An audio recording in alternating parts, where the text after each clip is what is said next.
Fizemos aqui as conversões. Esses dois aqui, ó, 3 e 1/2, 3 e 2/4, deram resultados que aparentemente são diferentes, né? 3 inteiros mais 1/2, ou 3 inteiros mais 2/4, deu valores que são aparentemente diferentes. 7/2, 14/4. São frações escritas diferentes. Olhem esses dois números, 7/2, 14/4. São números diferentes. Rapaz, eles são diferentes, eles estão escritos de forma diferente. Mas as frações têm uma característica que só elas têm. Eu posso escrever várias frações escritas de formas totalmente diferentes, mas que representam a mesma quantidade quebrada. Isso só existe com as frações. Só as frações têm essa capacidade.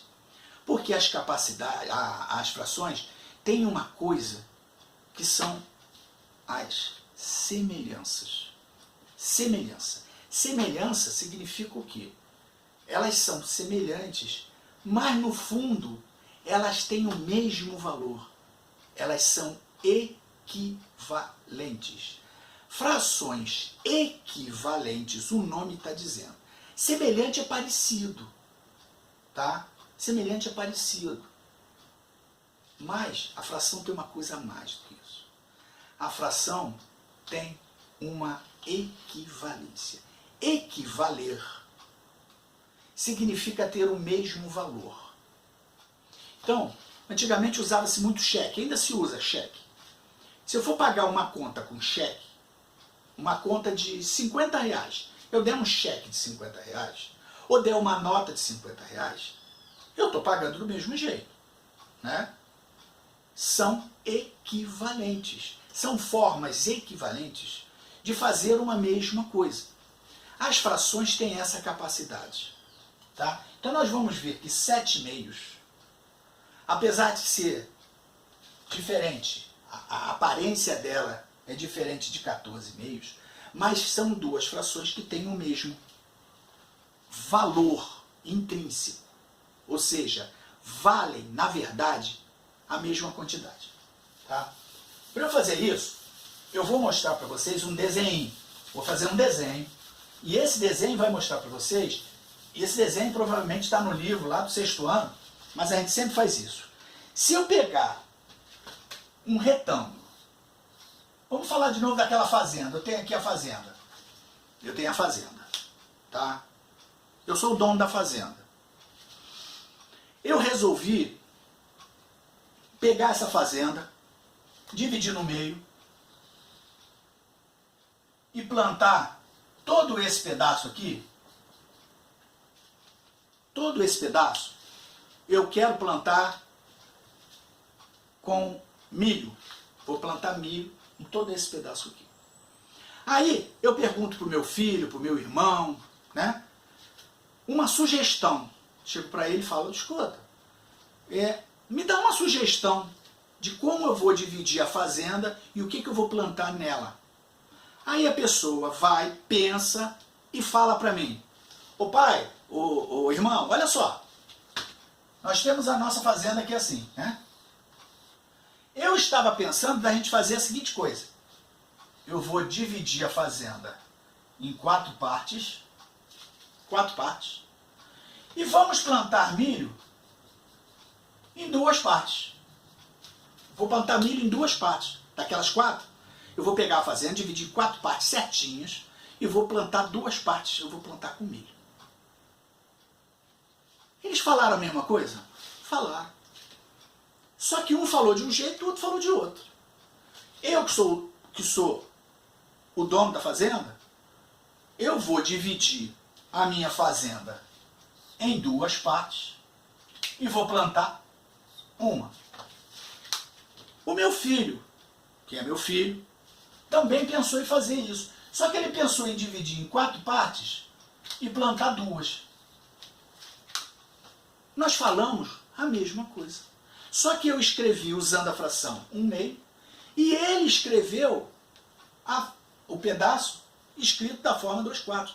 Mas se você olhar para a fazenda, você vai ver que a quantidade é a mesma. É só você olhar. Ó. Isso aqui, ó, olha essa quantidade. Essa quantidade não é a mesma quantidade dessa toda aqui assim? Não é a mesma coisa? Não é a mesma coisa? Isso aqui e isso aqui não são a mesma coisa? São.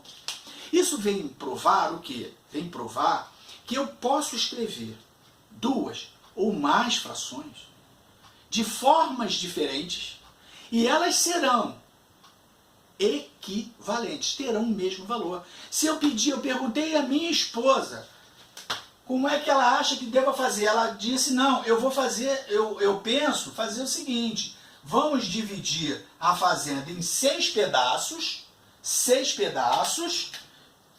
e vamos pintar 3 pedaços. Ou seja, a fração que ela falou foi 3/6. Mas a quantidade é a mesma. Por quê? 1/2, 2/4, 3/6 valem a mesma coisa. Por isso que elas são equivalentes. Equi significa mesmo, valente, valor, mesmo, valor, equivalente. Frações equivalentes. Tá? Então, aquelas frações que estavam antes do quadro, 7/2 e 14/4, são frações equivalentes. Mas como é que eu vou saber isso? Como é que eu vou saber? Da seguinte maneira, usando uma técnica que muitos não conseguem fazer, não sei porquê, que é a técnica da simplificação. Pode usar a ampliação também, você conseguiria, tá? Mas normalmente a gente usa a simplificação. A ampliação é o quê? É eu pegar uma fração e multiplicar o numerador, número de cima, e o denominador, número de baixo, por um mesmo número natural. Ou seja, eu posso pegar a fração 7/2, posso pegar a fração 7/2 e multiplicar o número 7 por 2 e o número 2 por 2. Veja, esse número daqui pode ser qualquer número natural, tá? Maior do que 0, né? Porque 0 não adiantaria nada, né? Eu multiplicando por esse número igual em cima e embaixo, eu vou gerar uma nova fração. Essa fração será equivalente. Se eu multiplicasse por 1, 7 vezes 1, 2 vezes 1, 7 vezes 1, 7. 2 vezes 1, 2. Mudou alguma coisa? Não. Então não adianta eu multiplicar ou dividir por 1, porque não vai adiantar nada. Tá? Não adianta nada. Mas se eu pego 7/2, multiplico de cima por 2 e multiplico de baixo por 2, o que que eu ganho? 14/4. E o 7/2 virou 14/4. Significa o quê? Que 14/2 que 14/4 e 7/2 são a mesma coisa, têm o mesmo valor. Mas isso que eu estou fazendo aqui é usando multiplicação, não é comum usar. Pode ser usado para achar, eu quero achar uma fração equivalente a 7/2. Eu posso tentar dividir, eu posso ampliar. Entendeu? Para achar uma fração equivalente, eu posso aumentar ou diminuir essa fração. Só que quando eu, em vez de multiplicar, eu divido, eu estou, além de estou achando uma fração, uma nova fração equivalente, menor, né? Com números menores. Esse fato de usar a fração, em vez de usar a multiplicação, usar a divisão, chama-se simplificação de fração. Eu estou simplificando, eu estou diminuindo o tamanho dos números que estão aqui na fração. Tá? Então, simplificar é achar uma fração equivalente utilizando a divisão. Ok?